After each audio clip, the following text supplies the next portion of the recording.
Alrighty, you guys. June 28th, second round of PFL $1 million seasonal tournament. We have the Featherweights and Welterweights. June 28th, Sioux Falls, South Dakota. We have the second round of the PFL regular season for the $1 million jackpot. Featherweights and Welterweights. Okay, now for the Featherweights, the point rankings are as follows. Brandon Loughlin with 6 points, Gabriel Braga with 6 points, Timur Kisriev at 3 points, and Adam Borix at The welterweight point ranking system is as follows. Don Madke with 6 points, Murad Ramazanov with 6 points, Shamil Musaev with 5 points, and Magomed Umalatov with 3 points. Here's my unqualified analysis and breakdown, 5 predictions of the main card.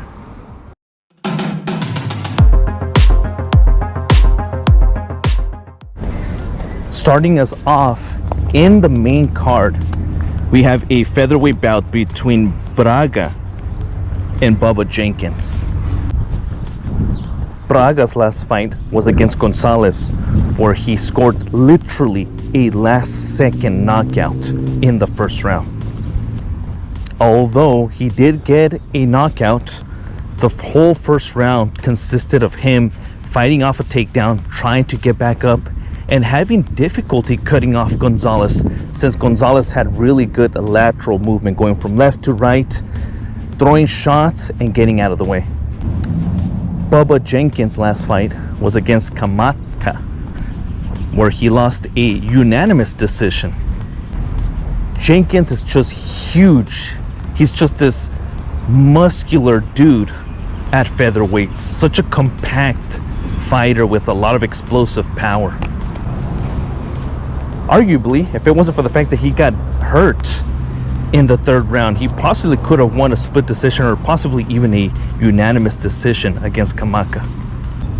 All throughout the fight, you saw explosive 1-2s, explosive takedowns. The thing is, it seemed like he completely gassed himself out pretty early in the fight.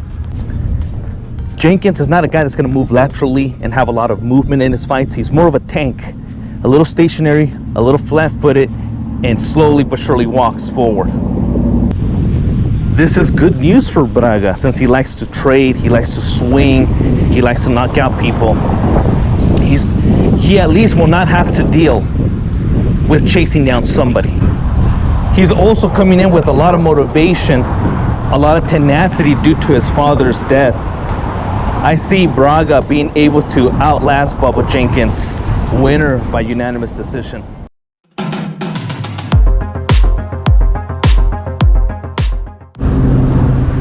Second fight of the main card, we have a welterweight bout between Umalatov versus Brennan Ward.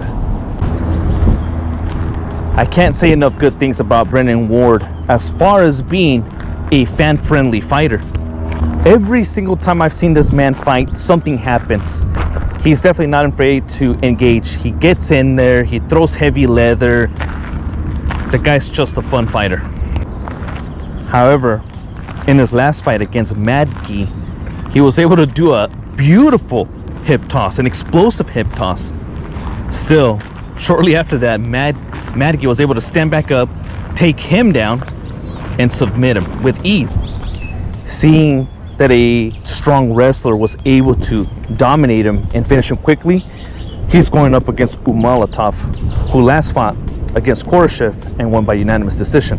Umalatov is one of those Russians that has limited stand-up skills. He's not explosive, he doesn't have crazy combos, he doesn't look super athletic. But just like your usual Russian, The guy's clinch is incredibly powerful. He seems to be able to clinch and be able to get takedowns from there and hold people down. If I remember correctly, once Umalatov was able to get Koreshkov on the floor, I didn't really see him being too fancy as far as applying submissions or going for some crazy effective ground and pound. He's more of a person that likes to get control and hold you there and little by little drown you. Stylistically, this is just terrible for Brennan Ward. He's gonna get taken down, he's gonna get controlled and possibly even finished. Umalatov wins this fight.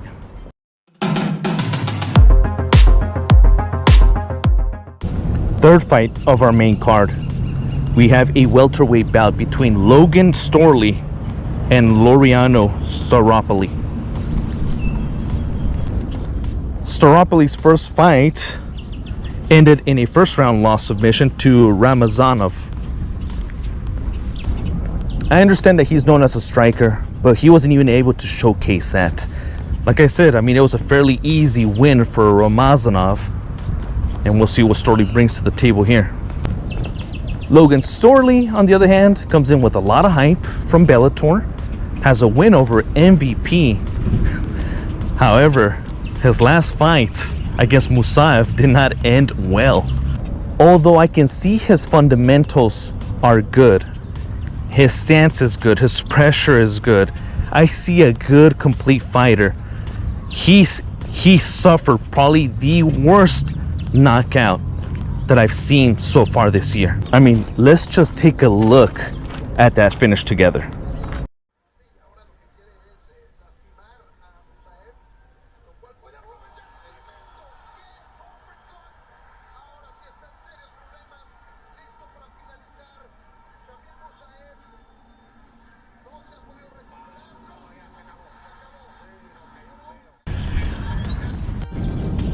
Knockout of the year contender, if you ask me.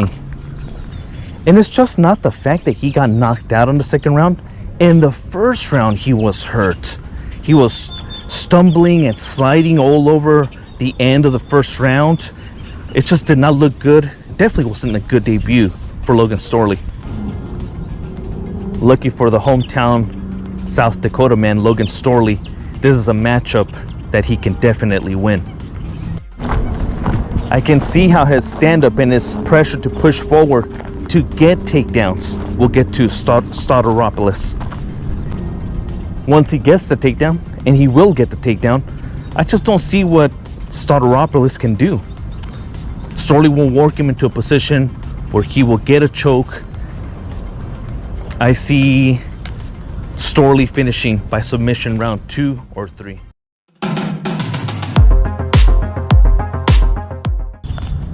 For our fourth fight and main event, featherweight clash between Laughlin and Gonzalez.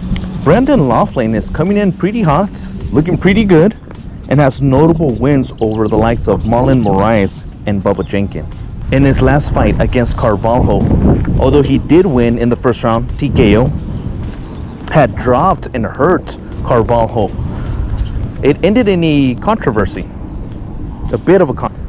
Since it went so fast, what I can't say is this, that his cross was looking laser accurate and his timing for it was pretty good. As for Justin Gonzalez, his last fight against Braga, he lost in the last second of the first round after looking pretty good the whole round. His style consists of a wrestling base, lateral movement, 3-punch combinations, also rips to the body. I personally liked what I saw from Justin, his movement, his combos, and his takedowns and control.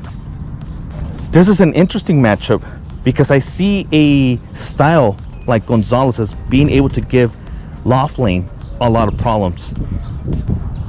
However, despite me liking stylistically his chances, he was hurt with a left hook by Braga. Just one left hook is all it took, which pretty much lets me know that he's a bit chinny, and Laughlin with his laser of a cross can probably get this done. My heart goes out for the wrestler, wants the wrestler to win, but my mind, and putting all bias aside, tells me that Laughlin is probably gonna land on this guy early. First, second round TKO, Laughlin.